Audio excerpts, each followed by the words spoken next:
आगीशाद्या सुमनसः सर्वार्थानामुपक्रमे यन्नत्वा कृतकृत्या स्युः तन्नमामि गजाननं शरदिन्दुविकासमन्दहासां स्फुरदिन्दीवरलोचनाभिरामाम् अरविन्दसमानसुन्दरास्यामरविन्दासनसुन्दरीमुपासे शरदिन्दुसुन्दररुचिश्चेतसि सा मे गिरां देवी अपहृत्य तमः सततमर्थानखिलान् प्रकाशयतु श्रुतिस्मृतिपुराणानामालयं करुणालयं नमामि भगवत्पादशङ्करं लोकशङ्करं व्यासाय विष्णुरूपाय व्यासरूपाय विष्णवे नमो वै ब्रह्मनिधये वासिष्ठाय नमो नमः अविद्यारण्यकान्तारे भ्रमतां प्राणिनां सदा विद्यामार्गोपदेष्टारं विद्यारण्यगुरुं श्रये श्रीकृष्ण गोविन्द हरे मुरारे हे नाथ नारायण वासुदेव हर हर शंभो गिरिजाबन्धो शिव शिव शंकर भूतपते गिरिशमहापज्जलधेरस्मान् उद्धर दीनकृपाजलधे श्रीगुरो पाहि मां परमदयाळो पाहि मां शृङ्गेरि जगद्गुरो पाहि मां भारती तीर्थ पाहि मां विधुशेखर भारती पाहि मां गौरी शंकर भगवान की जय नमः पार्वती पतये हर हर महादेव हर द्रोहिणामपि सर्वेषां द्रोही विश्वासघातकः तस्मान्न विश्वसेदेनम् अधमं पापिनामपि పరమపావనమైన పురుషార్థ సుధానిధి అనే గ్రంథాన్ని శ్రీ విద్యారణ్యుల వారు రచించినారు. వేదవ్యాసుడు రచించిన అష్టాదశ మహాపురాణాల్లోని అనేక కథలను ఒకచోటికి చేర్చి మనకు ఈ విషయాలన్నిటి కూడా తెలియజేస్తూ ఉన్నారు. ఎవరైతే లోకంలో ద్రోహాన్ని చేసేటువంటి వాళ్ళు ఉంటారో ద్రోహాన్ని చేసే వాళ్ళందరిలోకెల్లా విశ్వాసఘాతకుడు ఎవరైతే ఉన్నాడో వాడు మహాద్రోహి అంటారు. అందుకని ఎవడైతే విశ్వాసఘాతకుడై ఉంటాడో వాడిని దూరంగా ఉంచాలి. పాపాత్ములలోకెల్లా వాడు శ్రేష్టమైనటువంటి పాపాత్ముడు. అందుకని వాడిని ఎప్పుడూ కూడా దూరం ఉంచే ప్రయత్నం చేయాలి. సర్వప్రయత్నేన త్యజేదేనం సుబుద్ధిమాన్. ఈ విషయాన్ని గురించి మీకు ఒక కథను చెప్తాను వినండి అని మహాభారతంలో వ్యాసుడు చెప్పినటువంటి కథను విద్యారణ్యుల వారు మనకు తెలియజేస్తూ ఉన్నారు. పూర్వకాలంలో ఒక వృద్ధ హంస ఉండేది. హంసకు వార్ధక్యం వచ్చినది. అది సముద్రంలో నివాసం చేస్తూ ఉండేది. తన చుట్టూ చేరుకొని ఉన్నటువంటి హంసలు ఉన్నాయో వాటన్నిటికీ కూడా ధర్మాన్ని గురించి బోధిస్తూ ఉండేది ఆ వృద్ధ హంస. ఏమంటూ ఉండేది అనంటే, ధర్మం చరత మా ధర్మం ఇది తస్య వచః కిల. హే హంసలారా, మీరంతా కూడా ధర్మాన్ని ఆచరిస్తూ ఉండండి, అధర్మాన్ని ఆచరించకండి అని ఆ వృద్ధ హంస మిగతా హంసలకన్నిటికి కూడా ఈ ధర్మాన్ని గురించి బోధిస్తూ ఉండేవి. పక్షులన్నీ కూడా వచ్చి ఆ వృద్ధాంశ చెప్పేటువంటి ఏ ధర్మ విషయాలు ఉన్నాయో ఆ ధర్మ విషయాలన్నిటిని కూడా విని సంతోషపడుతూ ఉండేవి. వ్యాసుడు పద్మపురాణంలో మహాభారతంలో తాను రచించినటువంటి పురాణాల్లో పశుపక్షులకు సంబంధించినటువంటి కథలను తెలియజేస్తూ వాటి ద్వారా మనకు అనేక విషయాలను తెలియపరుస్తూ ఉంటాడు.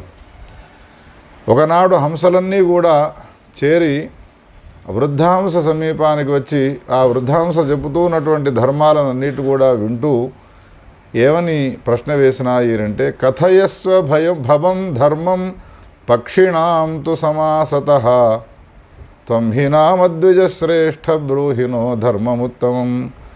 ఏ ధర్మాన్ని ఆచరించడం వలన ప్రాణిమాత్రానికి శ్రేయస్సు కలుగుతుందో అటువంటి ఒక్క ధర్మాన్ని గురించి అందరికీ చెప్పవయ్యా అని వినయంగా మిగతా పక్షులన్నీ అడిగితే, అప్పుడు ఆ వృద్ధ హంస పక్షులన్నిటికీ కూడా చెప్పుతూ ఉన్నది, ఏ హంసలారా, నేను చెప్పేటువంటి ధర్మాన్ని వినండి. వేదశాస్త్ర పురాణ ఇతిహాసాల్లో అన్నిటిల్లో కూడా చెప్పబడ్డదల్లా ఒకటే, ఇతరులను హింసించడం ఏదైతే ఉన్నదో అది అధర్మము. ఇతరులను ప్రేమతో గౌరవంతో చూడడం ఏదైతే ఉన్నదో, అహింసను కలిగి ఉండడం ఏదైతే ఉన్నదో అదే ధర్మము అని చెప్పినది. అప్పుడు ఈ హంసలు ఏం ప్రశ్న వేసినాయి అంటే, ధర్మం అంటే ఏమో చెప్పినావు, కానీ ధర్మాన్ని ఆచరించినటువంటి వాళ్ళు ఎవరైతే ఉన్నారో వాళ్లకు వచ్చేటువంటి లోకాలు ఏమిటి, అధర్మాన్ని ఆచరించేటువంటి వాళ్లకు వచ్చే లోకాలు ఏమిటి అని ప్రశ్న వేసినాయి పక్షులన్నీ. అప్పుడు ఆ హంస, వృద్ధ హంస ఏం సమాధానం చెప్తూ ఉన్నది అంటే, సగచ్చేత్ సర్వగ లోకాంశ్చ తదైవ నియతం ఖగాః. ఎవరైతే ధర్మాన్ని ఆచరిస్తారో అటువంటి అనే ఈ సమాధానాన్ని చెప్పినది వృద్ధ హంస. అప్పుడు మిగతా హంసలన్నీ కూడా, పక్షులు కూడా ఈ వృద్ధ హంసను ఏమని ప్రశ్నించినాయి అంటే, మాకు తెలిసి నీవు ధర్మాన్ని ఆచరిస్తూ ఉన్నావు కదా, మరి నీవు స్వర్గానికి వెళుతున్నావా రోజు అని ప్రశ్న వేసినాయి. అప్పుడు ఆ వృద్ధ హంస మిగతా పక్షులతో హంసలతో ఏం సమాధానం చెప్పినది అంటే, ఒరే నాయనా, ధర్మాన్ని ఆచరించేటువంటి ఏ జీవుడు ఉన్నాడో ఆ జీవుడు ధర్మాన్ని ఆచరిస్తూ వెళ్ళాలి. ధర్మం ఆచరించిన తర్వాత ఈ జన్మలో గత జన్మలో చేసిన పాపపుణ్యాల యొక్క ఫలము వీడు అనుభవించడం సమాప్తమైన తర్వాత ఈ శరీరాన్ని వదిలిపెట్టి వేరే శరీరాన్ని ధరించినటువంటి వాడి స్వర్గాది లోకాల్లోకి వెళతాడు అనే మాటను చెప్పినది వృద్ధహంస.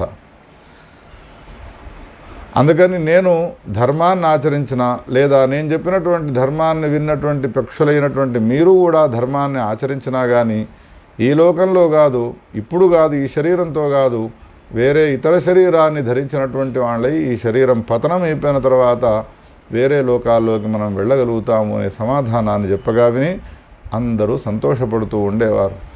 ఈ విధంగా ధర్మాధర్మాలకు సంబంధించినటువంటి విచారం జరుగుతూ ఉండేది ఆ వృద్ధహంస సమీపంలో మిగతా పక్షులకు అన్నిటికీ కూడా. ఇట్లా కొన్నాళ్ళు గడిచిన తర్వాత వృద్ధహంస యందు అపూర్వమైనటువంటి విశ్వాసం ఏర్పడ్డది పక్షులకన్నిటికీ, హంసలకు ముఖ్యంగా. అవేం చేసేవి అనంటే, ఇది వృద్ధహంస కాబట్టి ఎక్కడికి వెళ్ళే స్థితిలో లేదు అని సముద్రంలో చాలా దూరానికి వెళ్ళి తినేటువంటి ఆహారం ఉన్నదో ఆహారాన్ని తీసుకువచ్చి ఇస్తూ ఉంటే ఆహారాన్ని సేవిస్తూ కాలాన్ని గడుపుతూ ఉండేది వృద్ధహంస. ఇంతలో ఒకనాడు ఏమైనది, ఈ వృద్ధహంస అతి విశ్వాసంతో కూడుకొని ఎన్నో రకాలైనటువంటి విషయాలను చెప్పడం వలన మిగతా పక్షులన్నీ దాని యందు విశ్వాసాన్ని పెట్టుకొని ఉన్నాయి కదా. అందుకని అవి పెట్టినటువంటి ఏ గుడ్లు ఉన్నాయో వాటినన్నిటిని కూడా ఆ వృద్ధహంస సమీపంలో పెట్టి అవి ఆహార నిమిత్తమై ఎగిరి వెళ్ళిపోయినాయి. ఆహారాన్ని సేకరించి అవి తిని మళ్ళీ ఈ వృద్ధహంస సమీపానికి వచ్చే వరకు ఏ గుడ్లు అవి పెట్టి విశ్వాసంగా ఈ వృద్ధహంస సమీపంలో ఉంచినాయో అందులో సగం 3 వాళ్ళ గుడ్లు మాయమైపోయినాయి, అదృశ్యమైనాయి. ఏమైనాయి అని ప్రశ్న వేస్తే ఏమీ సమాధానం చెప్పదు వృద్ధహంస. అప్పుడు ఈ పక్షులలో ఒక తెలివైనటువంటి పక్షి పసిగట్టి, మనం వెళ్ళిపోయిన తర్వాత మనము దాని యందు విశ్వాసంతో కూడుకొని ఉన్నాము అని భావించి, నేనేది చేసినా వీళ్ళ విషయంలో పనికి వస్తుంది అని భావించి మనను మోసం చేసినది ఈ వృద్ధహంస.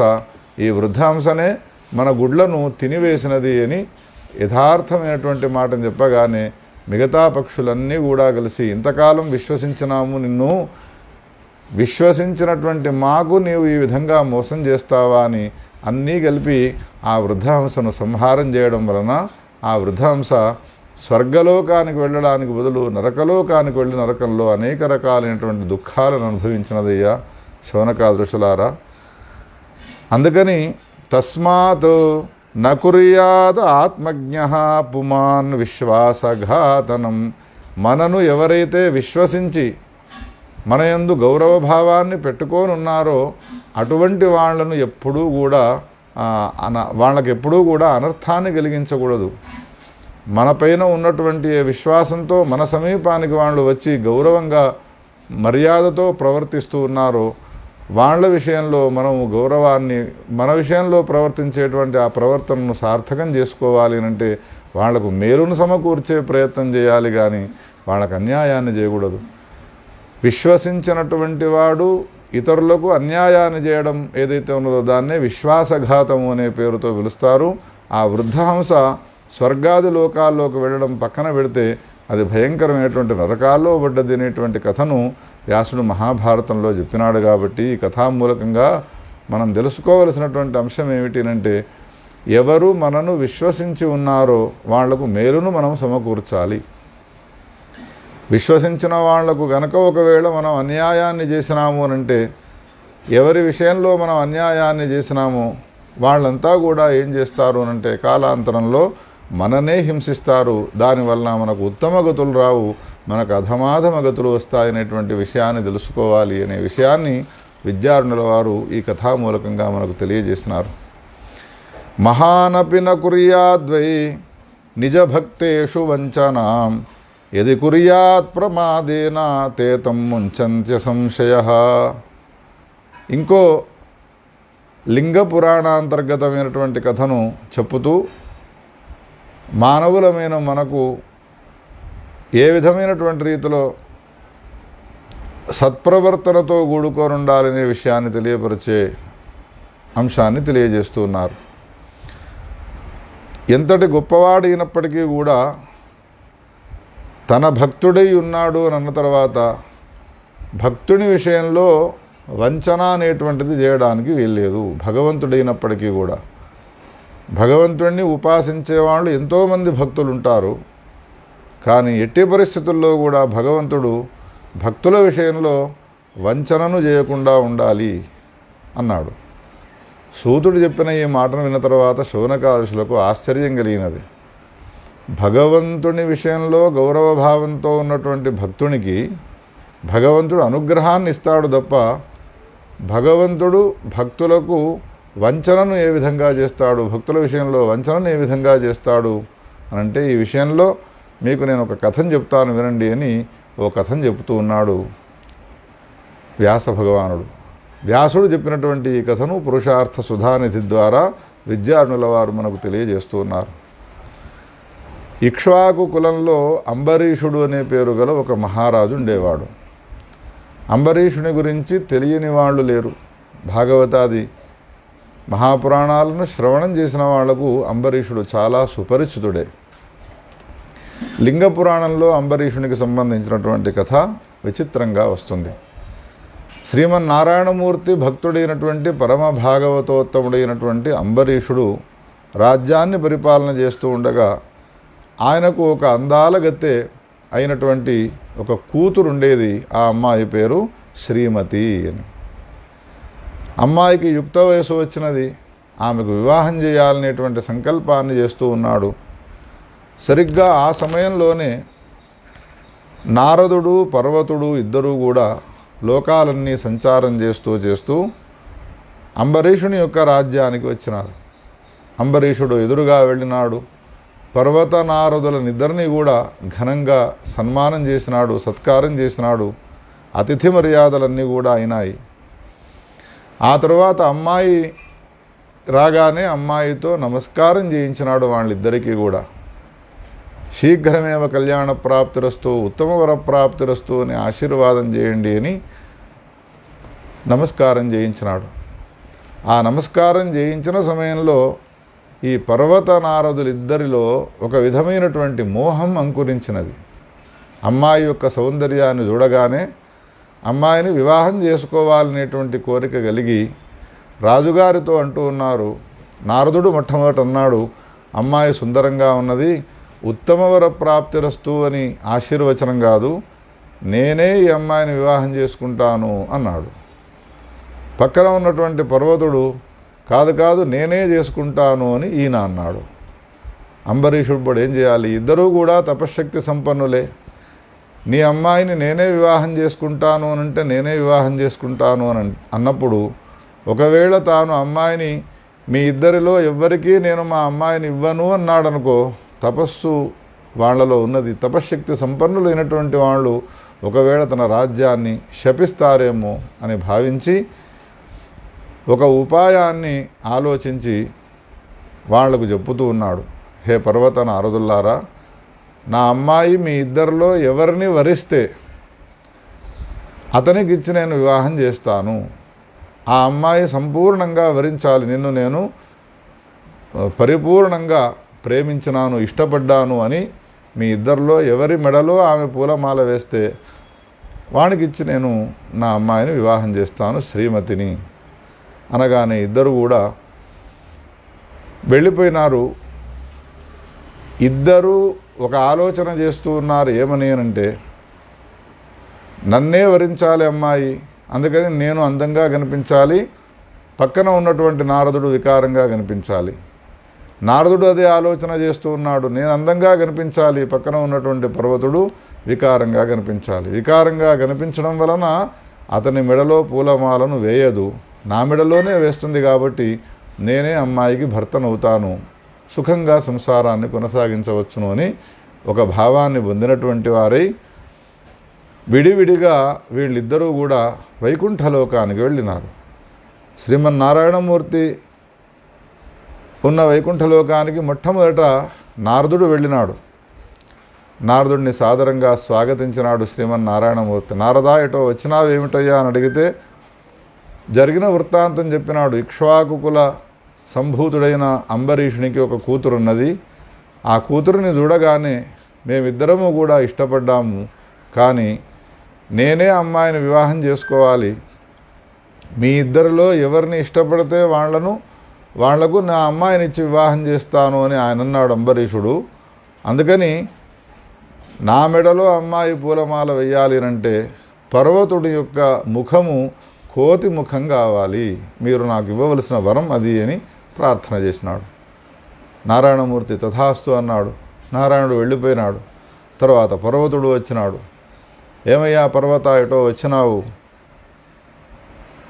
జరిగిన వృత్తాంతం చెప్పినాడు. అంబరీషుని యొక్క అమ్మాయిని వివాహం చేసుకోవాలి అని అనుకున్నాను, కానీ నారదుడు దాంట్లో పోటీలో ఉన్నాడు, అందుకని నారదుని యొక్క ముఖము కొండెంగ ముఖం అయ్యేట్టుగా నీవు అనుగ్రహించు అన్నాడు. నారాయణమూర్తి తథాస్తు అన్నాడు.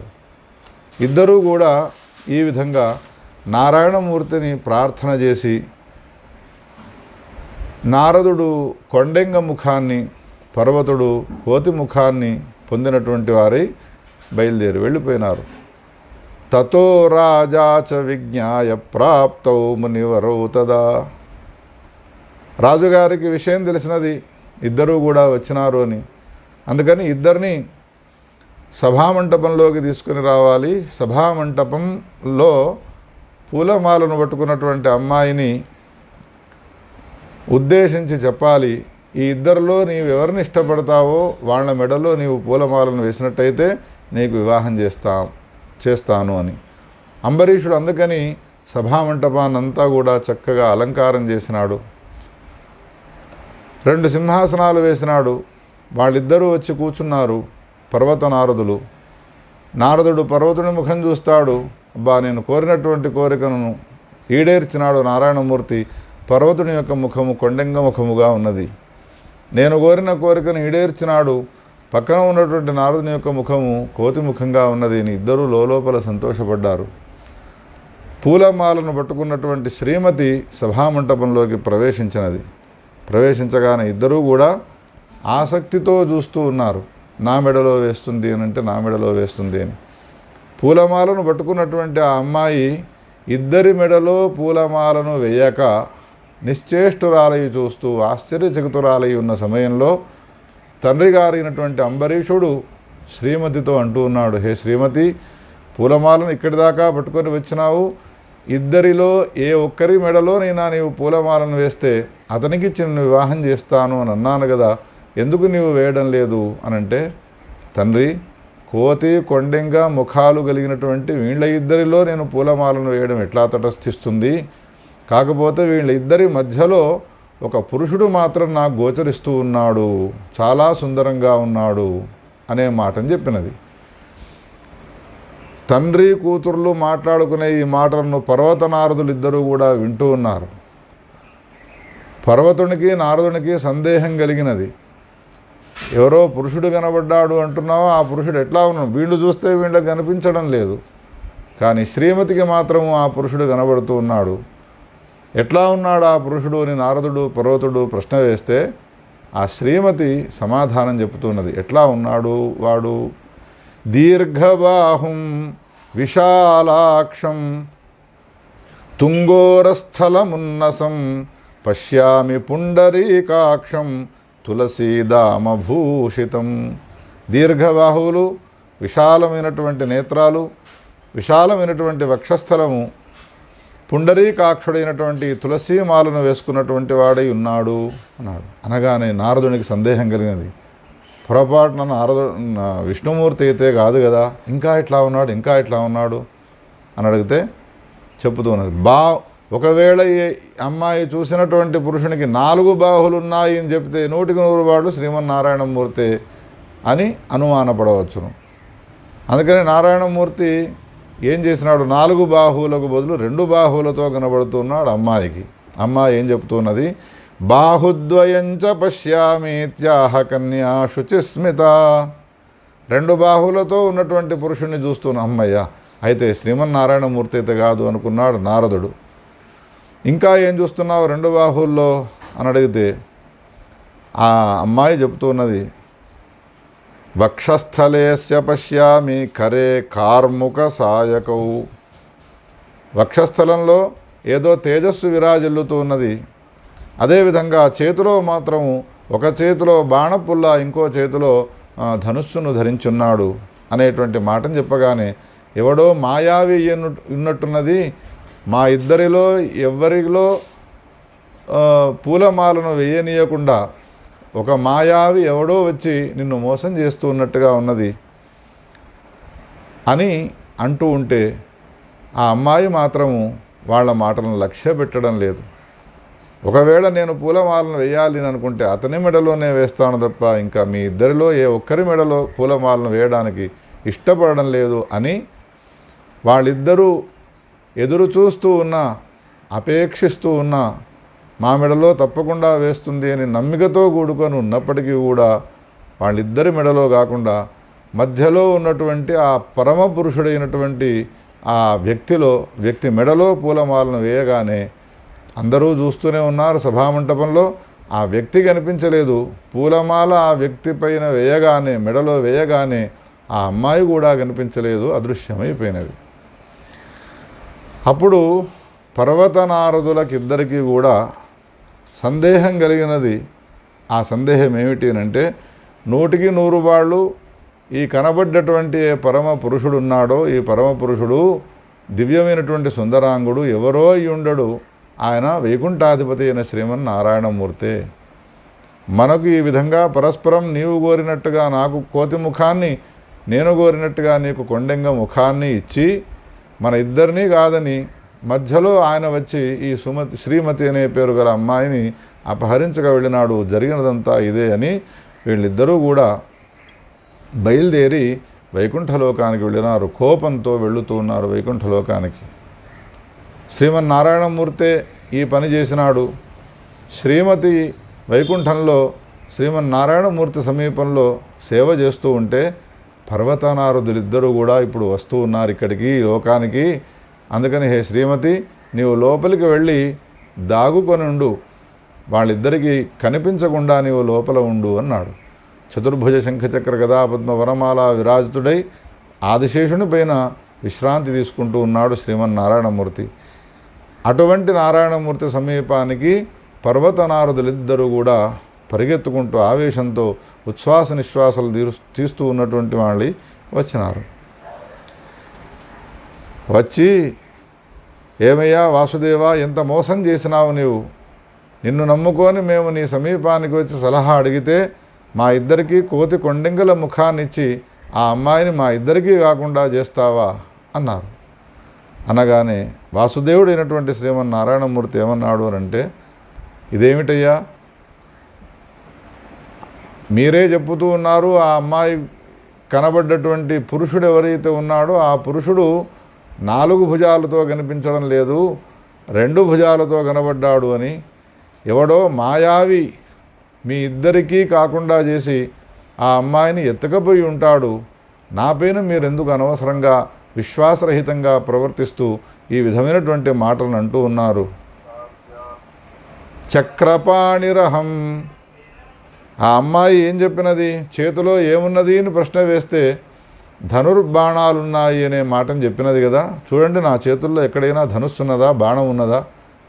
మరి నీవెవరవు అని ప్రశ్న వేస్తే నారాయణమూర్తి అంటున్నాడు, చక్రపాణిరహం నిత్యం ధనుష్పాణి సతు తస్మాన్నాహమితి ప్రోక్తే విష్ణునా ముని సత్తమవు. అందుకని నాకు లక్ష్మీదేవి లేదా, ఈ శ్రీమతి నాకు అవసరం ఉన్నదా? ఎందుకు అనవసరంగా నాపైన మీరు అవిశ్వాసాన్ని ప్రకటిస్తారు అని ఈ విధమైన మాటలు అనగానే, పొరపాటున అనవసరంగా మనం ఆవేశంతో నారాయణమూర్తిని నిందించినామే అని భావించి, అసలు మోసం చేసినది నారాయణమూర్తి కాదు, అంబరీషుడే మనకు మోసం చేసినాడు అని అంబరీషుని ఆస్థానానికి మళ్ళీ వెళ్ళినారు, అయోధ్య నగరానికి. అంబరీషుని పైన కోపానికి వచ్చి ఈ ఇద్దరూ కూడా తపశ్శక్తి సంపన్నులు అంబరీషుణ్ణి శాపం పెడుతూ ఉన్నారు. ఏమని శాపం పెడుతూ ఉన్నారు అనంటే, మాయాయోగేన తస్మాత్వం తమోహ్యభిభవిష్యసి. మా ఇద్దరిపైన నీవు మాయను ప్రయోగించి మమ్మల్ని ఇబ్బంది పాలు చేసినావు కాబట్టి, మాకు దుఃఖాన్ని కలిగించినావు కాబట్టి, మాకు సుఖాన్ని దూరం చేసినావు కాబట్టి నిన్ను తమస్సు ఆవరించుగాక అని భయంకరమైనటువంటి శాపాన్ని పెట్టినారు. ఆ శాపాన్ని పొందగానే భయంకరమైనటువంటి చిమ్మంజీకట్లతో కూడుకున్నటువంటి ఆ తమో గుణము, ఆ తమస్సు అంబరీషుణ్ణి ఆవరించబోతూ ఉన్నది. అంబరీషుడు శ్రీమన్నారాయణమూర్తి భక్తుడు, పరమ భాగవతోత్తముడు కదా.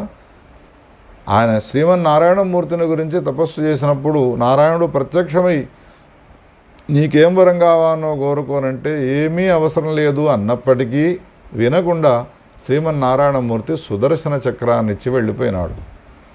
సుదర్శన చక్రము అతి భయంకరమైనటువంటి అగ్నికీలలను ఆ కక్కుతూ ఉన్నటువంటిది,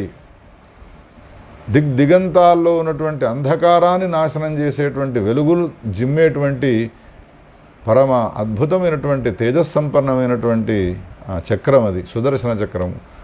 తమస్సు ఆవరించుగాక అని ఎప్పుడైతే వీళ్ళు శాపాన్ని పెట్టినారో, భయంకరమైనటువంటి తమస్సు చిమ్మంజీకట్లు ఆవరించబోతూ ఉన్న సమయంలో నారాయణమూర్తి యొక్క స్మరణ చేయగానే తన సమీపంలోనే ఉన్నటువంటి సుదర్శన చక్రం గలదో ఆ సుదర్శన చక్రము దేదీప్యమానంగా ప్రకాశిస్తూ ఈ తమస్సును తరిమి కొడుతూ ఉన్నది. తమస్సును ప్రయోగించినటువంటి పర్వతనారదులను కూడా వెంటాడుతూ ఉన్నది. ఎవరైతే నారాయణమూర్తిని ఉపాసిస్తారో, ఎవరైతే నారాయణమూర్తిని అనన్యభావంతో ఉపాసన చేసి ప్రేమగా నిరంతరం ఆయన యొక్క చింతన నామాన్ని చింతిస్తూ ఉంటారో అటువంటి వాళ్లను నారాయణమూర్తి సమీపంలో ఉండి రక్షిస్తాడు. అందుకని అంబరీషుడు ఎప్పుడైతే నామాన్ని స్మరించినాడో సుదర్శన చక్రము అంబరీషుని పైన ప్రయోగించినటువంటి తమస్సును వెంటాడుతూ, ఆ తమస్సును ప్రయోగించినటువంటి పర్వతనారదులను కూడా వెంటాడుతూ ఉంటే తమను తాము రక్షించుకునేందుకు అనేక లోకాలు సంచారం చేస్తూ ఉన్నారు. త్రాహి త్రాహీతి గోవిందం శరణ్యం శరణంగతౌ. రక్షించమని అన్ని లోకాలు జరిగి చివరికి వైకుంఠాధిపతి అయిన శ్రీమన్నారాయణమూర్తి సమీపానికి వెళ్ళి ఆయన పాదాలపైన పడి రక్షించవయ్యా అని ప్రార్థన చేసినారు.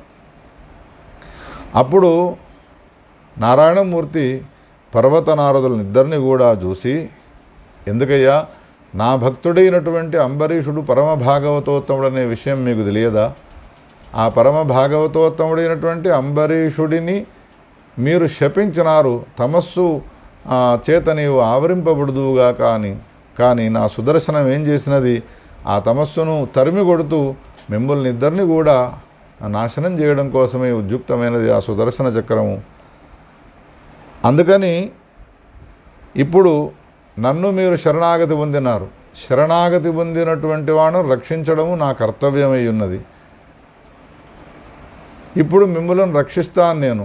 కానీ మీరు ప్రయోగించినటువంటి శాపం ఉన్నదో ఆ శాపము కూడా ఉపసంహరించడానికి వీలు లేకుండా ఉన్నది అంబరీషుని పైన. అందుకని నా భక్తుడైనటువంటి అంబరీషుణ్ణి రక్షించే నిమిత్తమై మీరు ప్రయోగించినటువంటి ఆ తామిశ్రము, ఏ తమో గుణం ఉన్నదో దాన్ని నేనే అనుభవించబోతూ ఉన్నాను అని నారాయణమూర్తి ఈ సందర్భంలో ఒక విషయాన్ని తెలియజేసినాడు పర్వతనారదులకిద్దరికి కూడా.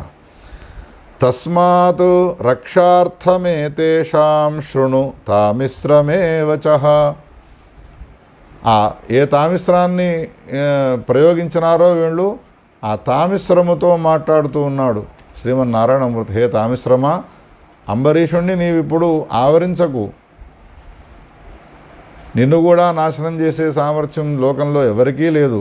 కానీ తామిశ్రమైనటువంటి నీవు ఎదుటివాడి అనుభవంతోనే నశిస్తావు. అందుకని అంబరీషుడు ఇప్పుడు నా రక్షణలో ఉన్నాడు. పర్వతనారదులిద్దరూ ఇప్పుడు నా శరణాగతి పొంది ఉన్నారు. అందుకని ఇప్పుడు తామిశ్రమం అయినటువంటి నిన్ను నేనే అనుభవించి శాంతింపజేస్తాను. ఎప్పుడు అని తామిశ్రం అడిగితే నారాయణమూర్తి చెప్తూ ఉన్నాడు, దశరథ మహారాజు గారు ఈ అంబరీషుని యొక్క వంశంలో అంబరీషుని మునిమనువనికి పుత్రుడు పుడతాడు దశరథుడు. దశరథునికి సంతానం లేని సమయంలో యజ్ఞాన్ని ఆచరిస్తాడు. ఆ యజ్ఞాన్ని ఆచరించిన సమయంలో పాయస పాత్రను ఇస్తాడు యజ్ఞపురుషుడు. ఆ పాయసాన్ని భక్షించిన తర్వాత నేనే నారాయణమూర్తిని దశరథునికి కుమారునిగా ఆవిర్భవిస్తాను. జ్యేష్ఠపుత్రుడు రాముడు అనే పేరుతో పిలువబడతాడు. ఆ రాముడు అంటే నేనే. దక్షిణ బాహు భరతుడు, ఎడమ బాహు శత్రుఘ్నుడు, వామబాహు ఆదిశేషుడు, లక్ష్మణుడు సాక్షాత్తు ఈ విధంగా నాకు సోదరులుగా ఆవిర్భవిస్తారు. ఆ సందర్భంలో రామునిగా అవతరించినప్పుడు కాలాంతరంలో నా కార్యాన్నంతా కూడా నెరవేర్చిన తర్వాత భూమి యొక్క భారాన్ని తొలగించడం అయిపోయిన తర్వాత తామిశ్రము అయినటువంటి నిన్ను నేను స్వీకరిస్తాను. అప్పటిదాకా నీవు ఎదురు చూస్తూ ఉండవలసిందే అని హెచ్చరిక చేయగానే అప్పుడు ఆ అంధతామిశ్రము అక్కడి నుంచి వెళ్ళిపోయినది. మునీశ్వరులు ఇద్దరూ కూడా భయాన్ని పొందినటువంటి వాళ్ళై నారాయణమూర్తి చరణాలపైన శిరస్సును పెట్టి ఒక ప్రార్థన చేసినారు. ఏ అజ్ఞాన వశం వలనో ఏ మోహమో మమ్మలను ఆవరించి అంబరీషుని యొక్క ఆస్థానానికి వెళ్ళగానే మా అమ్మాయిని ఆశీర్వదించండి, ఉత్తమవరుడు ప్రాప్తించుగాక అని ఆయన కోరితే ఉత్తమవరుడెందుకు, మా ఇద్దరిలో ఏ ఒక్కరో ఉత్తమవరుడవుగాక అని మేము అన్నాము అని అంటే ఇది మోహం వలన ఏర్పడ్డటువంటి పనయ్యా. అందుకని ఇప్పుడు మేము కోరుకునేదల్లా ఒకటే, అద్య ప్రభృతి దేహాంతవాం కన్యా పరిగ్రహం న కరిష్యావహ.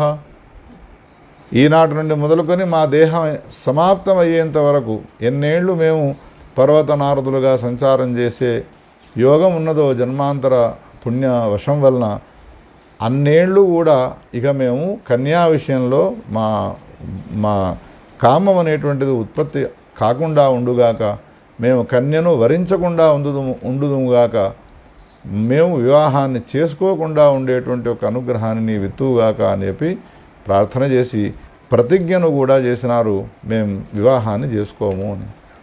విష్ణుమూర్తి పర్వతనారదులలో కలిగినటువంటి పరివర్తనం చూసి చాలా సంతోషపడ్డాడు.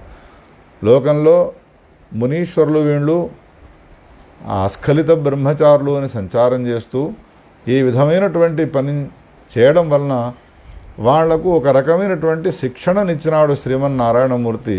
ఈ కథనంతా కూడా చెప్పి తస్మాన్న కుర్యాదాత్మజ్ఞో నిజభక్తేషు వంచనాం. విద్యారణుల వారు ఏమంటూ ఉన్నారు అంటే, కథనంతా వింటే పర్వతనారదులిద్దరికీ మోహనాశనం అయిపోయినది, వాళ్ళు కాలాంతరంలో ముక్తిని పొందినారు, బాగానే ఉన్నది. అంబరీషుడు కన్యకను ఏకపోయినప్పటికీ కూడా ఆయనకేమిటి, నారాయణమూర్తి యొక్క అనుగ్రహం ఉన్నది, ఆయన కూడా కాలాంతరంలో ముక్తిని పొందినాడు. కానీ ఈ కథలో వంచింపబడ్డవాడెవడు, దుఃఖాన్ని అనుభవించిన వాడెవరు అనంటే ప్రభు అయినటువంటి శ్రీమన్నారాయణమూర్తే. అందుకని నారాయణమూర్తి ఏం చెప్పినాడు, నా భక్తుడైనటువంటి అంబరీషుని పైన ప్రయోగించినటువంటి ఆ తమస్సును నేను రాముని యొక్క అవతారంలో స్వీకరిస్తాను అని అన్నాడు. నిజానికి తమోగుణము ఆయనలో ఆవరించి కాలాంతరంలో మనం రాముని యొక్క కథలో వింటాము. ఏమాత్రము దాక్షిణ్యం లేకుండా సీతాదేవిని అరణ్యాలకు పంపించడం మొదలైనటువంటి ఏ కథ ఉన్నదో అది తమోగుణ ప్రధానం వలన కలిగినది అనే విషయాన్ని మనం గమనించాలి అని లింగ పురాణంలో రామాయణానికి సంబంధించినటువంటి అంశాన్ని తెలియజేసేటువంటి ప్రసక్తిని మనకు విశేషంగా తెలియజేసినాడు. యది కుర్యాత్ ప్రమాదేన మహదాపదమాప్నుయాత్.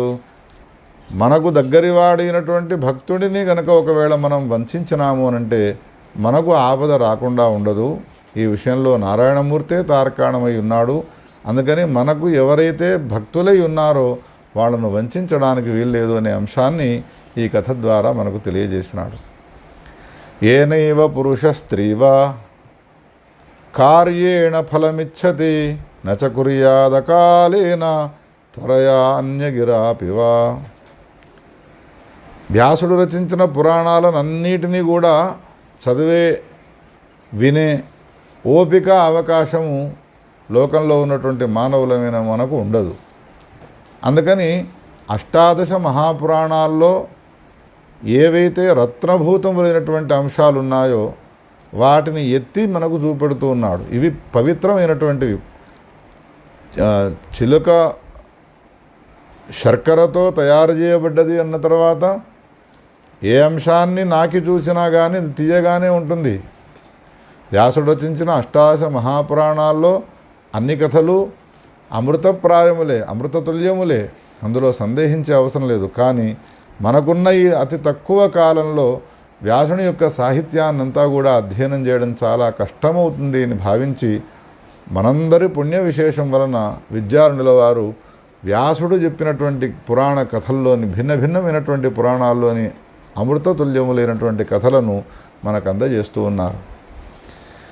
ముందటి అధ్యాయంలో ఏం చెప్తారు అనంటే, హే శ్రోతలారా, కాలం అనేటువంటిది ఒకటి ఉన్నది.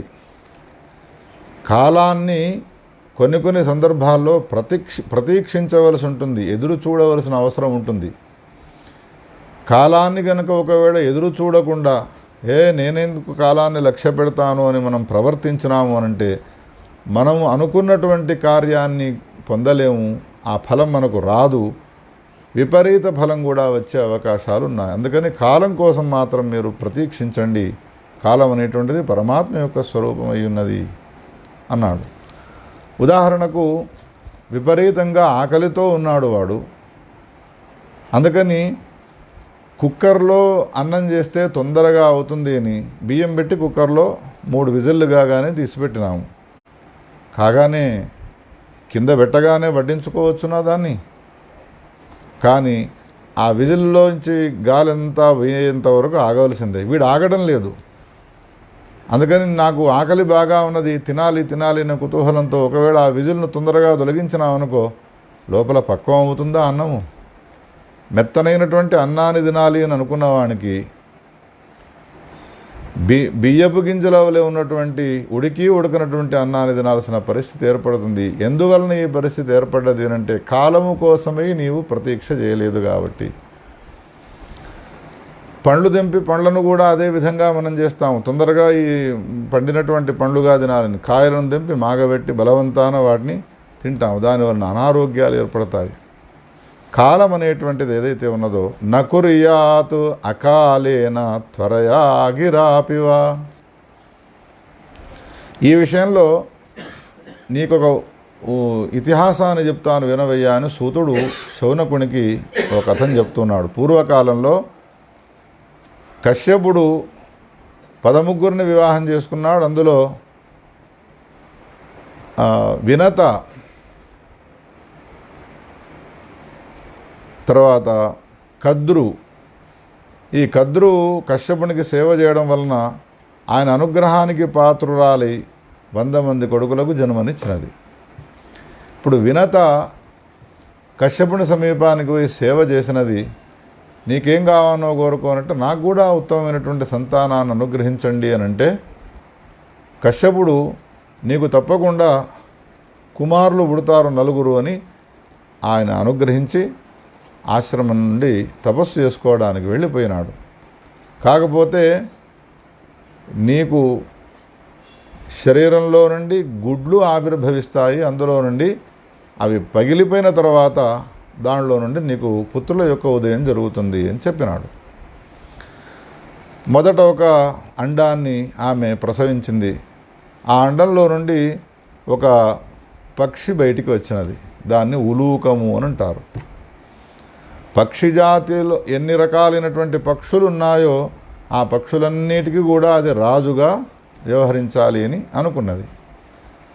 ఉలూకము అనంటే గుడ్లగూబ. కానీ పక్షి జాతిలో ఉన్నటువంటి పక్షులన్నీ కూడా ఏం ఆలోచన చేస్తూ ఉన్నాయి అంటే, నేను రాజులోని మన సమీపానికి వచ్చి రాజరికాన్ని చూపుతూ ఉన్నా కానీ రాజుకు సంబంధించిన లక్షణాలు దీనిలో లేవు. పక్షుల యొక్క ఆలోచన ఎంత గొప్పగా ఉన్నది చూడండి. క్రూరాక్ష, దాని చూపులే ఎట్లా ఉంటాయనంటే భయంకరమైనటువంటి క్రూరమైనటువంటి చూపులు ఉంటాయి. రాజు అయినటువంటి వాడికి క్రూరమైన చూపులుంటే రాజ్యాన్ని చక్కగా పరిపాలన చేయలేడు వాడు. అందుకని నిర్గుణత్వాచ క్రూరాక్షోయం ఇవన్నీ పక్కన పెడితే దినాంధ, పగటిపూట చిమ్మని చీకటి కనపడుతుంది, వాడు పగటిపూట తెలివితోటి ఉంటాడు. రాత్రి తెలివితోటి ఉంటాడు, పగటిపూట పడుకొని ఉంటాడు, వీడియన్ రాజ్యాన్ని పరిపాలన చేస్తాడు అని అందరూ కూడా ఆలోచన చేసి ఆ గుడ్లగూపకు రాజ్యాన్ని అప్పచెప్పడం ఇష్టం లేక వదిలిపెట్టినారు. మరి ఎట్లా ఉండాలి రాజు అయినటువంటి వాడు అనంటే పక్షులన్నీ అనుకుంటూ ఉన్నాయట. పశుపక్షాదులకే అటువంటి లక్షణం ఉంటుంది, మానవులకి ఈ లక్షణం లేక ఎవరిని పెడితే వాళ్ళను సింహాసనాలపైన కూర్చుండబెట్టడం ఇది సమంజసం కాదు అనే విషయాన్ని మనం తెలుసుకోవాలి అని ఒక రాజ్యాన్ని స్థాపన చేసినటువంటి విద్యార్థుల వారు వ్యాసుడు చెప్పినటువంటి అంశాలను మనకు తెలియజేస్తూ ఉన్నాడు. హే శ్రోతలారా, ఆలోచించాలి. సదైవ ఉద్వేగవచన సర్వేషామేవ భాషితైః ప్రియవాదీ సమస్తస్య భూతస్యాపి హితే రతః. అందరికీ హితాన్ని సమకూర్చేటువంటి వాడై ఉండాలి. తన జనులు ఎవరైతే ఉంటారో వాళ్ళని రక్షించేటువంటి వాడై ఉండాలి. ప్రియవాది కావాలి. పదే పదే కోపానికి రాకుండా ఉండాలి. ఇటువంటి వాడు రాజు కావాలి అని వాళ్ళంతా కూడా వీడికి ఆ లక్షణాలు లేవు అని వాడిని వదిలిపెట్టినారు. ఇది అయిపోయిన తర్వాత 2వ అండము ఉన్నది. ఇప్పుడు ఆమె ఎదురు చూస్తూ ఉన్నది ఆ వినత. 2వ అండాన్ని అది ఎంతకు అది పగిలి దాంట్లో నుండి తన కుమారుని యొక్క జననం కావడం లేదు.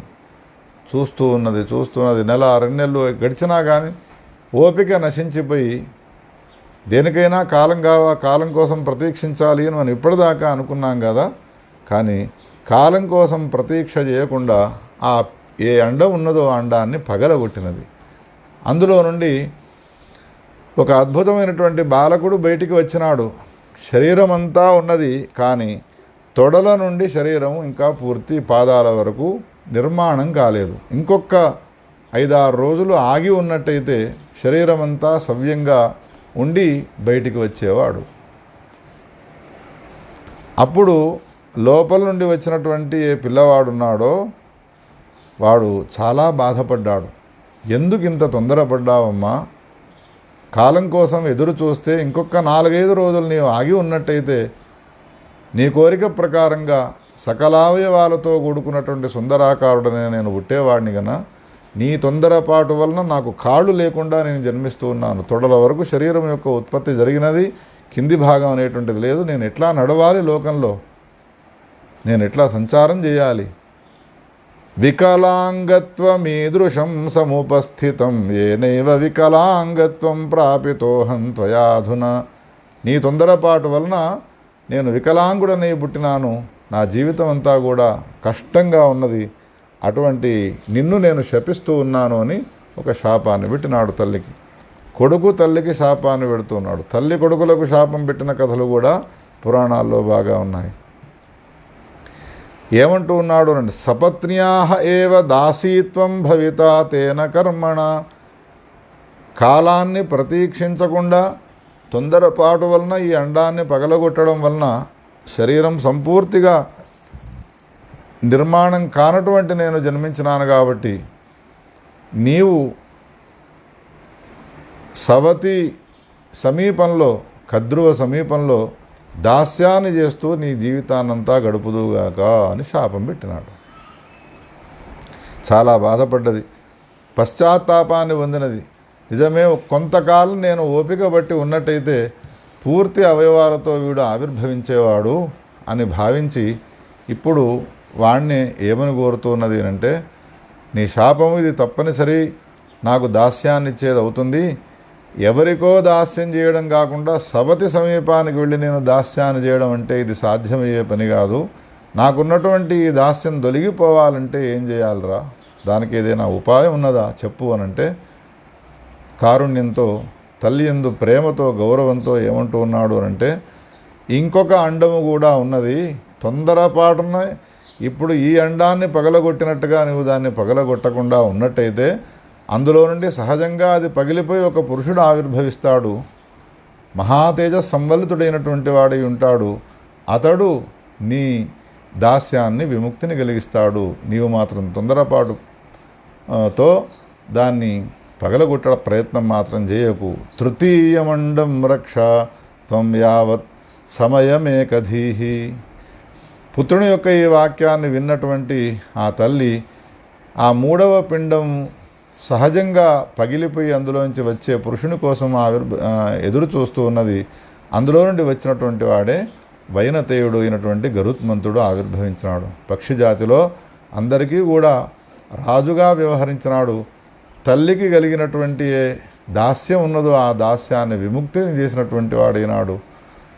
ఈ పుట్టినటువంటి తొడలు లేనటువంటి వాడున్నాడు, వీడు అనూరుడు అనే పేరుతో విలువబడి సూర్యునికి సారథిగా వెళ్ళినాడయ్యా అనే ఈ కథనంతా కూడా వివరించి, తస్మాత్ అసమయే కార్యం న కుర్యా నీతిమాన్ జనః సమయే హి కృతం కార్యం మహతే శ్రేయసే భవేత్. ఏ సమయంలో ఏ పని చేయానో ఆ సమయంలో చేసిన పనే ఫలాన్ని ఇస్తుంది తప్ప సమయంలో చేసినటువంటి పని అది ఫలాన్ని ఇవ్వదు అనే విషయంలో ఇక్కడ దాకా నీకు ఈ కథను చెప్పినాను అని ఈ వృత్తాంతాన్ని చెప్పినాడు. మనకందరికీ కూడా విద్యార్థుల వారు వ్యాసుడు చెప్పినటువంటి కథను చెప్పినాడు. మహాభారతంలో ఇంకో అద్భుతమైనటువంటి కథ ఉన్నది. ఎవడైతే తనను శరణాగతి పొందుతాడో, శరణాగతి పొందినటువంటి వాడిని రక్షించడము మన కర్తవ్యమై ఉన్నది. మిగతా ఏ దానాలు నీవు చేసినా చేయకపోయినా శరణాగతి పొందిన వాడిని రక్షించడం అనేది ఏదైతే నీవు చేస్తావో ఆ పని అన్నిటికంటే, అన్ని కర్మల కంటే అత్యంత శ్రేయస్కరమైనటువంటిది. ఈ విషయంలో నేను నీకు ఒక కథను చెప్తాను విను అని ఒక కథను చెబుతూ ఉన్నాడు. రఘు మహారాజు గారు రాజ్యాన్ని పరిపాలన చేసి యజ్ఞయాగాది క్రతువులను ఆచరించి మొత్తం తన ఐశ్వర్యాన్నంతా కూడా దక్షిణలుగా ఇచ్చినటువంటి వాడై అరణ్యానికి వెళ్ళి అరణ్యంలో తపస్సు చేసుకుంటూ ఉన్నాడు రఘు మహారాజు. ఇంతలో ఆయన తపస్సు చేసుకునేటువంటి ఆశ్రమానికి ఒక బ్రాహ్మణుడు పరిగెత్తుకుంటూ వచ్చినాడు. రక్షించండి రక్షించండి రఘు మహారాజా అని పరిగెత్తుకుంటూ వచ్చినాడు. ఎందుకయ్యా బ్రాహ్మణోత్తమా నీవు భయపడుతున్నావు అని రఘు మహారాజు ఆ బ్రాహ్మణుడిని అడిగితే అప్పుడు ఆ బ్రాహ్మణోత్తముడు అంటూ ఉన్నాడు, ఈ రాక్షసుడు నన్ను తినడానికి పూనుకుంటూ ఉన్నాడు, ఈ రాక్షసుని యొక్క బాధ నుండి నన్ను రక్షించు. వాడు నీ సమీపానికి గనక రాకపోయినట్టయితే తప్పకుండా నన్ను వాడు చంపి నా మాంసాన్ని తినేవాడు, నన్ను రక్షించు అని పరిగెత్తుకుంటూ వచ్చినాడు. వీని వెనకాల పరిగెత్తుకుంటూ వస్తూనే ఉన్నాడు ఆ రాక్షసుడు. వచ్చినటువంటి రాక్షసుడు ఏమంటాడు, ఏ రఘు, ఆ బ్రాహ్మణుడిని వదిలిపెట్టు, నేను వాడిని సంహారం చేసుకొని తింటాను అన్నాడు. అంటే రఘుమహారాజు అంటాడు, నాహం రాక్షసముంచామి బ్రాహ్మణం శరణాగతం. ఏ రాక్షస, శరణాగతి పొందినటువంటి ఈ బ్రాహ్మణుణ్ణి నేను వదిలిపెట్టను. ఎందుకు అనంటే రక్షించమని నా సమీపానికి వచ్చినాడు కాబట్టి వాడిని రక్షించడం నా కర్తవ్యమై ఉన్నది. అంటే అప్పుడు ముఖ్యంగా బ్రాహ్మణుడిని రక్షించడము క్షత్రియుని యొక్క కర్తవ్యమై ఉన్నది. వాడు రక్షించమని అడిగినా అడగకపోయినా అందులో కష్టకాలంలో ఉన్నటువంటి బ్రాహ్మణుడు నన్ను రక్షించమని ప్రార్థన చేసి ప్రాధేయపడ్డప్పుడు క్షత్రియుడైనటువంటి వాడు రక్షించకుండా ఉండడము సమంజసం కాదు. అందుకని తప్పకుండా ఇతని రక్షణ నేను చేస్తాను. ఒకవేళ రక్షించమని తన సమీపానికి వచ్చిన పురుషుణ్ణి గనుక రక్షించలేదు, క్షత్రియ కులంలో పుట్టి సమర్థుడై ఉండి కూడా అటువంటి వాడు మరణించిన తర్వాత వానికి బ్రహ్మహత్యా మహాపాపము సంక్రమిస్తుంది. ఆ బ్రహ్మహత్యా మహాపాపానికి తగ్గట్టుగా నరకలోకంలో భయంకరమైనటువంటి దుఃఖాన్ని అనుభవించవలసి వస్తుంది. అందుకని నా ప్రాణాలు పోయినా సరే నేను మాత్రం ఇతన్ని రక్షించకుండా ఉండను. ఇతని రక్షణనే నా కర్తవ్యమై ఉన్నది. హే బ్రాహ్మణోత్తమ, నీవు భయపడాల్సిన అవసరం లేదు. రఘుమహారాజు గారి సమీపానికి వచ్చినావు, ఈ రాక్షసుని నేమీ చేయలేదు అని ఆయనకు ధైర్యాన్ని ఇస్తున్నాడు. ఈ విధంగా వాళ్ళిద్దరికీ కూడా సంవాదం జరుగుతూ ఉన్నది. ఇంతలో రాక్షసుడు ఏమంటూ ఉన్నాడు అనంటే రఘుమహారాజుతో, నేనొక మాట చెప్తానయ్యా రఘు, మానవులైనటువంటి మీరు వంటలు వండుకుంటారు, అన్నాన్ని తింటారు.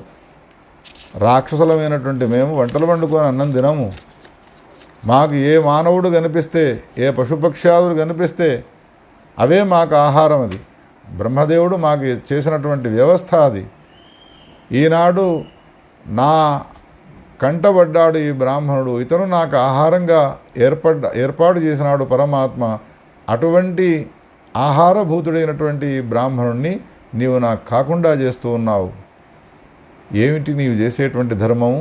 ఇదేనా ధర్మము అడిగినాడు రాక్షసుడు. ప్రాణినాం అపరోధేన యో ధర్మం కురుతే నరః, ఉపరోధేన యో ధర్మం కురుతే నరః, నతస్య శ్రేయసే నిత్యం సధర్మోత్రాపి జాయతే.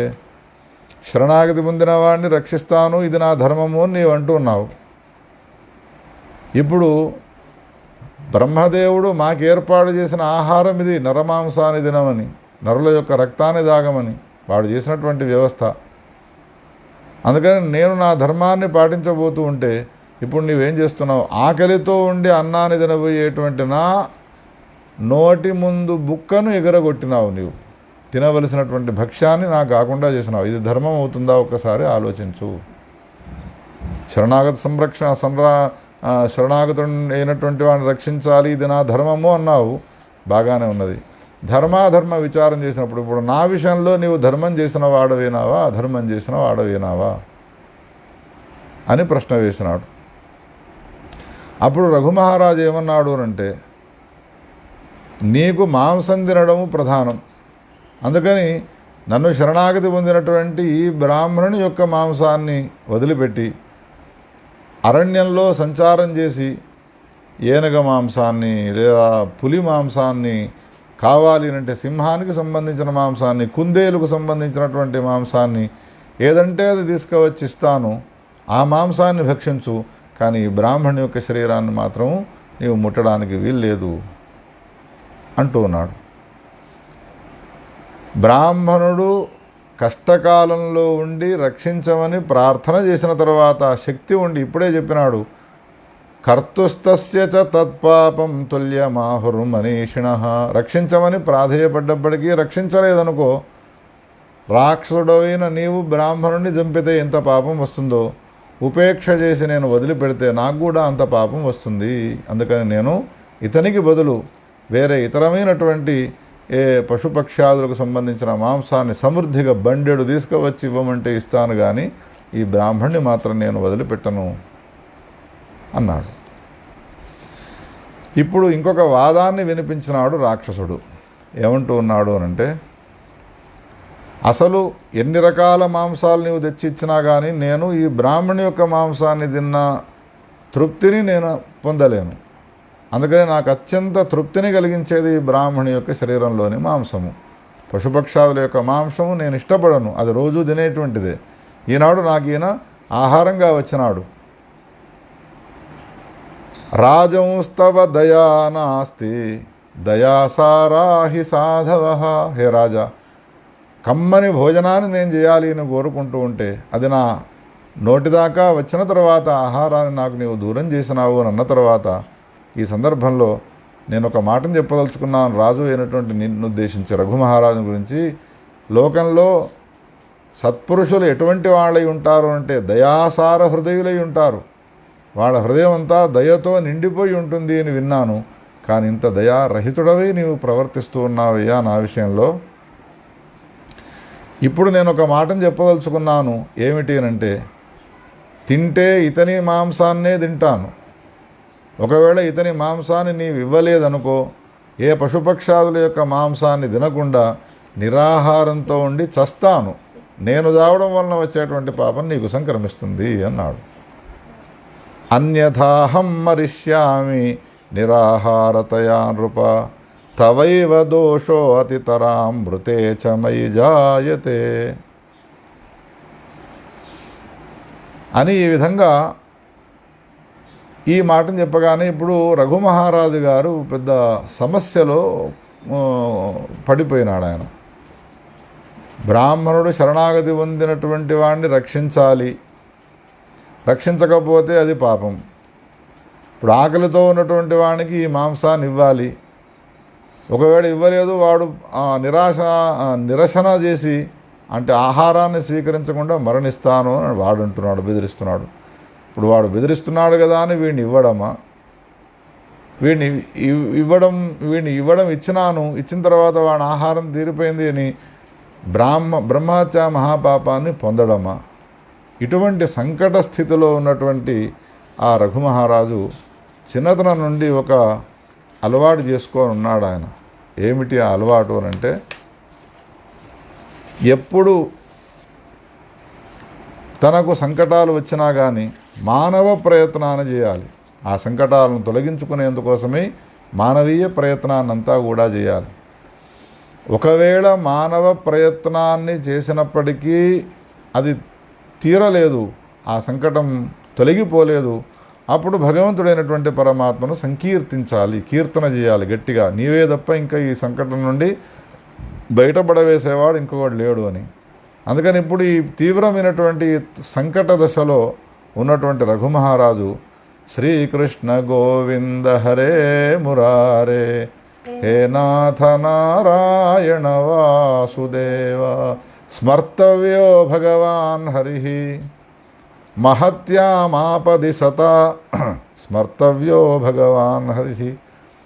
గొప్పనైనటువంటి ఆపదలో ఉన్నాడు అని అన్న తర్వాత ఆ ఆపద నుండి గట్టెక్కాలి అంటే భగవంతుని యొక్క నామాన్ని స్మరించాలి. అప్పుడు తప్పకుండా వానికి మేలు జరుగుతుంది. పుండరీకాక్షుడైనటువంటి ఆ భగవంతుణ్ణి, శంఖచక్ర గదా పద్మ వనమాల విరాజితుడైనటువంటి శ్రీమన్నారాయణమూర్తిని ఒక్కసారి ధ్యానం చేసి మనసా వాచా కర్మణ ఉచ్చైశ్వరంతో భగవంతుని యొక్క నామాన్ని ఉచ్చరించినాడు. విచిత్రం ఏమైనది, ఆ ఎదుటయ్యే రాక్షసుడు ఇంతవరకు ఈ బ్రాహ్మణి యొక్క శరీరంలో ఉన్న మాంసాన్ని తింటాను అని వాదం చేసినాడో, ఆ రాక్షసునికి బదులు అక్కడ ఒక దివ్యమైనటువంటి పురుషుడు కనబడుతూ ఉన్నాడు. ఇదేమిటయ్యా నీవు వచ్చినావు అని రఘుమహారాజు భగవంతుని యొక్క నామస్మరణ చేసిన తర్వాత ఇతన్ని గురించి అడిగితే, అయ్యా నన్ను శతద్యుమ్న మహారాజు అనే పేరుతో పిలుస్తారు. ఒకనాడు నేను వశిష్ఠుని యొక్క ఆశ్రమానికి వెళ్ళి ఒక అపచారం చేస్తే నన్ను రాక్షసివి గమ్మని శపించినాడు. శాపానికి ఉపసంహారం చెప్పమని నేను ప్రార్థన చేస్తే రఘుమహారాజుతో ఎప్పుడైతే నీవు సంభాషణ చేస్తావో చేసిన సమయంలో భగవంతుని యొక్క నామాన్ని రఘుమహారాజు గారి యొక్క నోటి నుండి నీవు శ్రవణం చేస్తావో నీకు ఆ రాక్షస శరీరం తొలగిపోతుంది అని చెప్పినాడు. నీతో నేను ఇంతవరకు సంభాషణ చేసినాను, నా పాపాలు తొలగిపోయినాయి. భగవంతుని యొక్క నామాన్ని శ్రవణం చేసినాను, నాకు దివ్యమైనటువంటి దేహం వచ్చినది అని ఆ రఘుమహారాజు చూస్తూ ఉండగా విమానాన్ని అధిరోహించినటువంటి వాడై వైకుంఠధామానికి వెళ్ళినాడు. ఈ దృశ్యాన్ని దేవతలంతా చూస్తూ ఉన్నారు ఆకాశం నుండి. రఘుమహారాజు గారు ఆ రాక్షునికి మోక్షాన్ని ఇచ్చినాడు. ఇంతలో తస్మిన్నేవ క్షణే బ్రహ్మా స్వయమాగత్య తం రఘుం. హే రఘుమహారాజా, నీతో సమానమైనటువంటి ఉత్తమమైనటువంటి వ్యక్తి ఈ లోకంలో ఎక్కడా కూడా లేడయ్యా. అందుకని నీ విషయంలో నేను చాలా సంతోషపడుతూ ఉన్నాను అని ఈ విధంగా అన్నాడు. పశవోపి జీవంతి కేవలాత్మోదరంభరాః సపునర్జీవతి శ్లాఘ్యో యః పరార్థం హి జీవతి. ఎవని జీవనము నిజమైన జీవనము, ఎవడు నిజంగా జీవించేవాడవుతాడు అనంటే తన పొట్టను తాను నింపుకుంటూ తన వాండను తాను ప్రేమగా చూసుకుంటూ అన్యాయార్జితమైనటువంటి ధనాన్ని సేకరించి నా వాళ్ళే దీనివల్ల తృప్తిని పొందాలి, నా వాళ్ళే దీంతో సంతోషం పొందాలి అని అనుకోవడం సమంజసం కాదు. ఈ విధమైనటువంటి నిర్ణయము, ఈ విధమైనటువంటి లక్షణం ఏదైతే ఉన్నదో ఇది పశుపక్ష్యాదులకు కూడా ఉన్నది. ఇంట్లో ఉన్న ఎలుకను తీసుకుపోయి తన పిల్లలకు ఇస్తుంది పిల్లి. చెట్లపైన ఉన్నటువంటి గింజలను తీసుకువచ్చి గూటిలో ఉన్నటువంటి తన పిల్లలకు పెడుతుంది. ఈ లక్షణం అన్ని పశుపక్ష్యాదులకు కూడా ఉన్నది. మరి ఏ లక్షణం ఉంటే గొప్పవాడు అవుతాడు అనంటే సపునర్జీవతి శ్లాఘ్యో యః పరార్థం హి జీవతి. వాడు నిజమైనటువంటి జీవనం కొనసాగించేవాడు ఎవడు అనంటే ఎవడైతే ఇతరుల కోసమే జీవిస్తాడో, ఇతరుడు నా వలన వృద్ధిని పొందాలి, వానికి నేను మేలు చేయాలి, నా వలన వానికి మంచి జరగాలి అని అటువంటి లక్షణంతో నీవు ఉన్నావు కాబట్టి హే రాజా, నీకోసం నేను దివ్యమైన విమానాన్ని తీసుకువచ్చినాను, ఈ విమానాన్ని అధిరోహించు అని బ్రహ్మ తాను తెచ్చినటువంటి విమానం పైన రఘుమహారాజు గారిని ఎక్కించుకున్నటువంటి వాడి దివ్యమైనటువంటి సత్యలోకాన్ని తీసుకువెళ్ళినాడయ్యా. అందుకని శరణాగతి పొందినవాడు ఎవడైతే ఉంటాడో వాడిని రక్షించడం అనేటువంటి ధర్మము అది చాలా శ్రేయస్కరమైనటువంటిది. ఆ ధర్మాన్ని పాటించినటువంటి వానికి లోకంలో అన్ని రకాల మేలు జరుగుతుంది అనే విషయాన్ని తెలియపరిచినాడు. ధన పుత్రాది సంపదలు ఏవైతే ఉన్నాయో వీటన్నిటిల్లోకెల్లా ఏది శ్రేష్టమైనది, అసలు ధనపుత్రాదులు అనేటువంటివి ఎట్లా సంప్రాప్తిస్తాయి మనకు అనే విషయాన్ని తెలియపరచడానికి పద్మపురాణంలో ఒక అద్భుతమైనటువంటి కథ ఉన్నది. ఆ కథను మనకు తెలియజేస్తూ ఉన్నాడు. పురాణాల్లో ఉన్నటువంటి కథలను ఎందుకు వినాలి అనంటే మనకు ఒక విధమైనటువంటి పురాణ కథలు విన్న తర్వాత ఒక తీర్మానం వస్తుంది. ఏమని అనంటే నా జీవితాన్ని ఈ విధంగా నేను కొనసాగిస్తూ ఉన్నాను, నేను అనుభవించవలసినటువంటి సుఖము ఇంతే, నాకున్నటువంటి దుఃఖము తప్పకుండా తొలగిపోతుంది, ఉన్నటువంటి ఆనందం గలదో ఈ ఆనందము ఇది నాకు గత జన్మలలో చేసినటువంటి సుకృతం వలన ప్రాప్తమైనది అని ఒక సంతృప్తితో కూడుకున్నటువంటి జీవనాన్ని కొనసాగించేందుకోసమై వ్యాసుడు రచించినటువంటి పురాణాలను వినాల్సిందే. ఇక్కడ ఏమంటూ ఉన్నాడు అంటే సుకర్మణాకేన విభో జాయంతే చ సుపుత్రకాః. ఏ కర్మను ఆచరించడం వలన పుత్రులు మంచివాళ్ళు పుడతారు, భార్యాదులు దొరుకుతారు, ఏ కర్మ విపాకం వలన పుత్రహీనులవుతారు అనే విషయాన్ని తెలియపరచమని శౌనకాదుషులు అడిగితే సూతుడు ఒక కథను చెప్పడం ప్రారంభించినాడు. కౌశికుడు అనే పేరు గల ఒక బ్రాహ్మణోత్తముడు ఉండేవాడు. ఆయన కుమారుడు కౌశిక గోత్రంలో సోమశర్మ అనేటువంటి పేరు గల ఒక బ్రాహ్మణుడు ఉండేవాడు. ఆయనకు సుమన అనే పేరు గల ఒక దివ్యజ్ఞాన సంపన్నురాలు పండితురాలైనటువంటి భార్య ఉండేది. వివాహం చేసుకున్నారు, చాలా కాలం గడిచినది. దారిద్ర్యంతో సంసారాన్ని నెట్టుగా వస్తూ ఉన్నాడు ఆయన. అదేవిధంగా సంతానం కూడా లేదు. ఒకనాడు ఇద్దరు భార్యాభర్తలు కూర్చున్నారు. భర్త భార్యను అడుగుతూ ఉన్నాడు, ఏమే వివాహం చేసుకొని ఇన్నాళ్ళైనది, రోజు రోజుకు మనకున్నటువంటి ధనము కర్పూరం వలె కరిగిపోతున్నది, దారిద్ర్యాన్నే మనం అనుభవిస్తూ ఉన్నాము. ఐశ్వర్యం ఉంటే సుఖభోగాలు అనేటువంటివి లభించేవి, అటు ఐశ్వర్యము లేదు, సంతానము కూడా కలగడం లేదు. ఎందువలనో ఇది జరుగుతున్నది, ఇంత దుఃఖాన్ని మనం అనుభవిస్తూ ఉన్నాము అని బాధపడుతూ ఉంటే, చింతాగ్రస్తుడై ఉంటే, అప్పుడు ఆ పండితురాలైనటువంటి సుమన అనే పేరు గల ఆ భార్య భర్తతో అంటున్నది, ఏమయ్యా, నేను ఒక మాటను చెప్తాను విను. ఈ జగత్తులో మానవ జన్మ ఎత్తిన తర్వాత ప్రతివాడు కూడా మోహగ్రస్తుడై ఉంటాడు. మోహం అనేటువంటిది ఏదైతే ఉన్నదో అది చాలా భయంకరమైనటువంటిది. సుమన తన భర్తకు సోమశర్మకు ఈ విషయాన్ని చెబుతున్నది. మోహం అనేటువంటిది ఒక వృక్షం. ఆ వృక్షానికి బీజం ఏది అనంటే, పాపానికి బీజము లోభం, దానికి మూలము మోహం, అసత్యం అనేటువంటిది దానికి శాఖలు, దానికి కాండము, మాయా అనేటువంటివి కొమ్మలు, కుటిలత్వము దంభము అనేటువంటివి ఆకులు, కుబుద్ధి మొదలైనటువంటివన్నీ పుష్పాలు ఆ మోహం అనే వృక్షానికి. అనృతం అబద్ధమాడడం అనేటువంటిదే దానికి సౌగంధ్యం, అజ్ఞానం అనేటువంటిదే దాని ఫలము. మోహం అనేటువంటి వృక్షానికి ఆశ్రయించుకున్నటువంటి పక్షులు ఏవి అనంటే పాషండులు, చోరులు, పిసనారులు, పాపాత్ములు మొదలైనటువంటి వాళ్ళు ఈ మోహం అనేటువంటి వృక్షాన్ని ఆశ్రయించుకొని ఉంటారయ్యా అని. ఈ విధంగా ఈ దినదినము మానవుడు మోహానికి పండినటువంటి ఏ పండ్లు ఉంటాయో ఆ పండ్లను అనుభవిస్తూ ఉంటాడు. ఆ పండ్ల రసము అధర్మదూషితమైనటువంటిదై ఉంటుంది. మోహం వలన వచ్చేటువంటి ఆ పండ్ల వలన వచ్చే రసం ఉంటుందో ఆ ధర్మదూషితమై ఉంటుంది. కాబట్టి మోహముతో ఈ జగత్తంతా కూడా కూడుకున్నది కాబట్టి దాని గురించి నీవు ఆలోచించవలసిన అవసరం లేదయ్యా. ఇక పుత్రుల విషయాన్ని గురించి నీవు అడిగినావు. సంతానం లేకుండా మనం దుఃఖాన్ని అనుభవిస్తున్నాము, దారిద్ర్యంతో దుఃఖాన్ని అనుభవిస్తున్నావు అని అంటూ ఉన్నావు.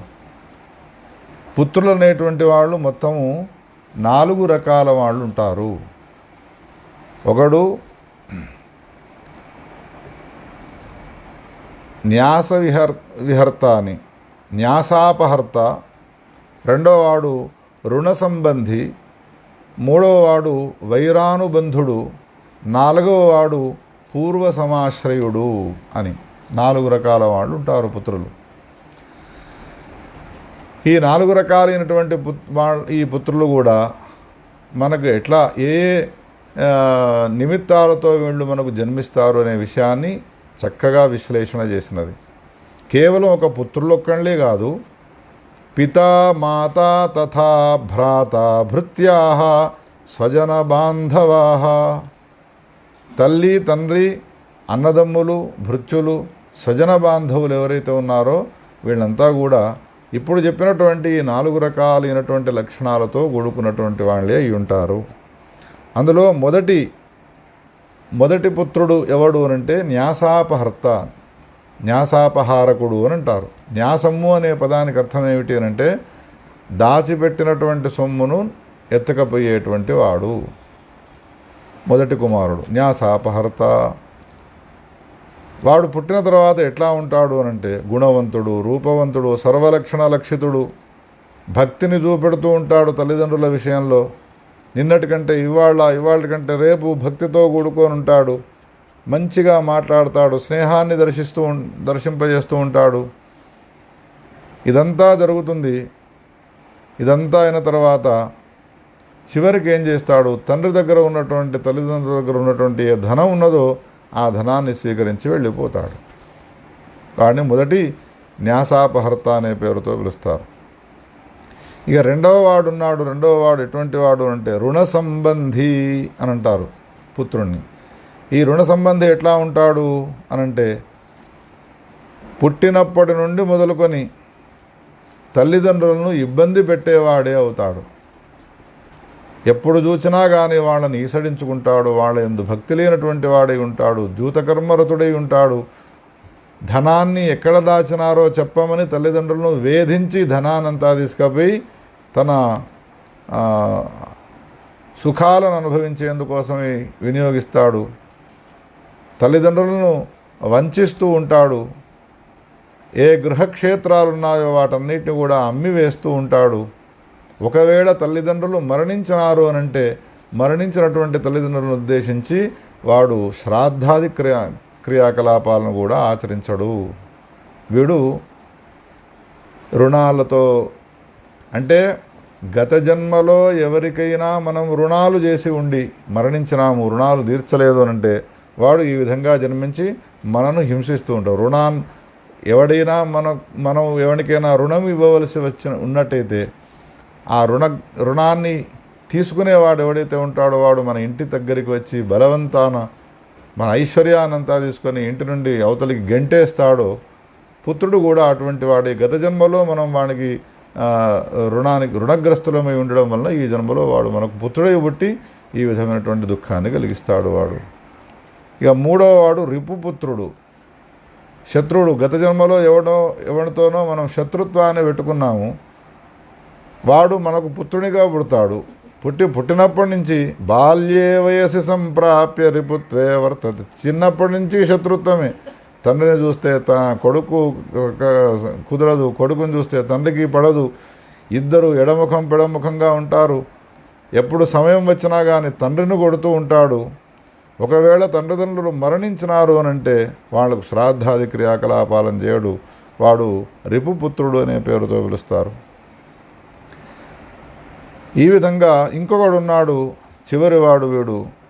వీడు తల్లిదండ్రులను అత్యంత ప్రేమానురాగాలతో, భక్తితో, ప్రేమానురాగాలతో పూజిస్తూ ఉంటాడు. బ్రతికున్నంతకాలం వాళ్ళ యొక్క మాటలను శ్రద్ధగా వింటాడు.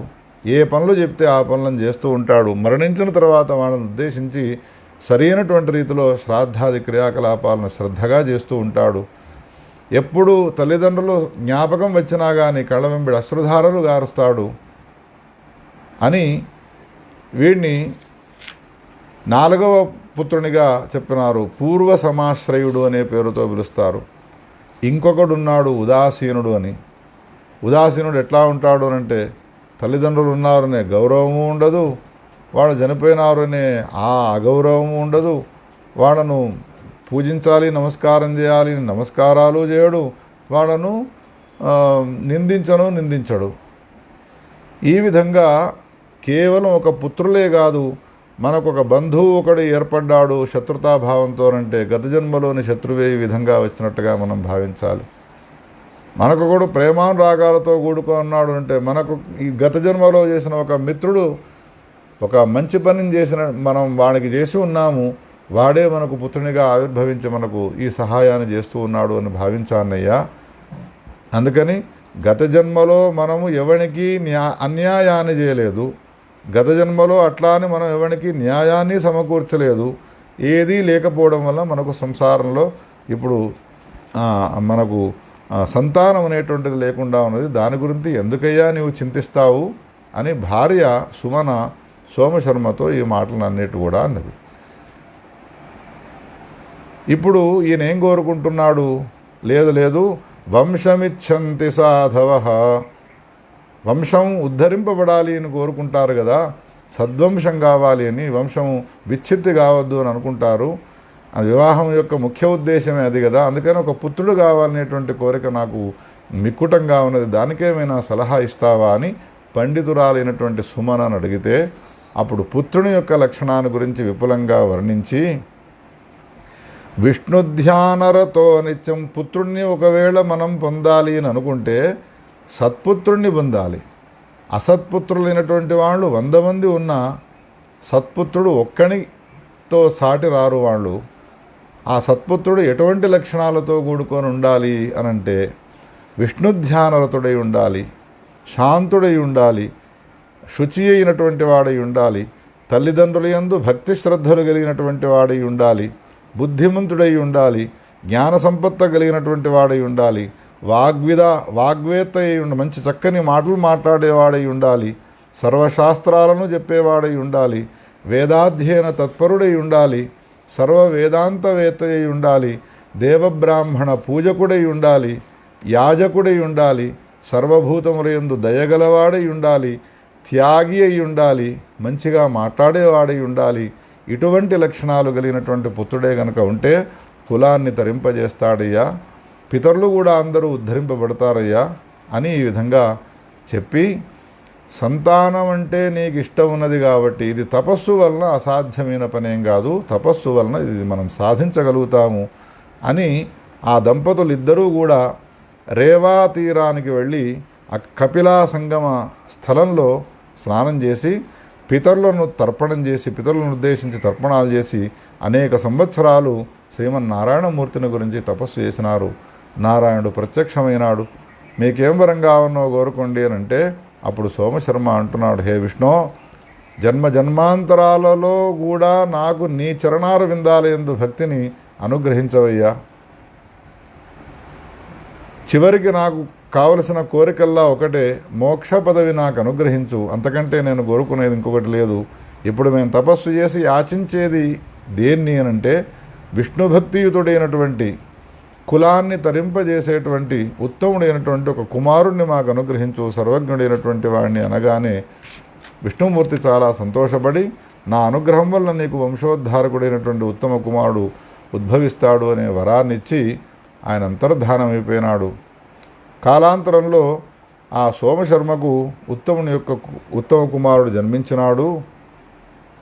ఆ తరువాత వాళ్ళు కూడా పుత్రుని యందు సంసార బాధ్యతనంతా ఉంచినటువంటి వాళ్ళే అరణ్యానికి వెళ్ళి సుఖమే జీవనాన్ని కొనసాగిస్తూ నారాయణమూర్తి చరణారవిందాలను ఆశ్రయించి కాలాంతరంలో మోక్షాన్ని పొందినారయ్యా.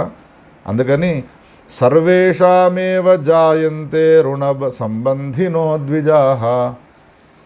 ఈ కథనంతా చెప్పి, వ్యాసభగవానుడు చెప్పిన ఈ కథనంతా చెప్పి విద్యారణుల వారు మనకేం చెప్తున్నారు అంటే, ఎవరెవరు మనకు ఈ జన్మలో ఒక భర్తకు భార్య, ఒక భార్యకు భర్త, లేదా భార్యాభర్తలకు ఒక పుత్రుడు, లేదా ఒక సంసారంలో ఒక భృత్యుడు దొరికినాడు అని అంటే వీళ్లకు మనకు గత జన్మతో అనుబంధం అనేటువంటిది ఉంటుంది. గత జన్మలో మనం స్నేహితులమై ఉండి ప్రేమగా చూసుకున్నాము, ఆ స్నేహితుడే మన కుమారుడిగా పుడతాడు.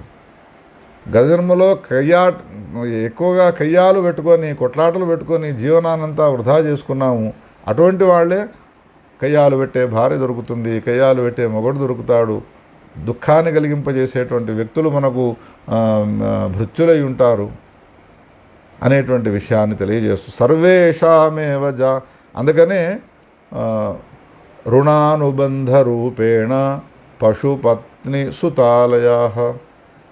గత జన్మలో మనం ఏ విషయంలో రుణగ్రస్తులమై ఉన్నామో దాన్ని అనుసరించి ఈ జన్మలో మనం పశుపత్ని సుత ఆలయ, మనం పొందినటువంటి ఇల్లు కావచ్చును, మనం పొందినటువంటి భార్య కావచ్చును, మనం పొందినటువంటి కుమారులు కావచ్చును, వీళ్ళంతా కూడా ఆ విధంగా లభిస్తూ ఉంటారయ్యా అని ఈ మనం అనాది నుండి చెప్పుకునేటువంటి ఈ శ్లోకానికి వ్యాఖ్యానం చేస్తూ ఇంత విస్తారమైనటువంటి వృత్తాంతాన్ని చెప్పి, తస్మాద్ధి రుణ సంబద్ధా జాయంతే హి సుతాదయ.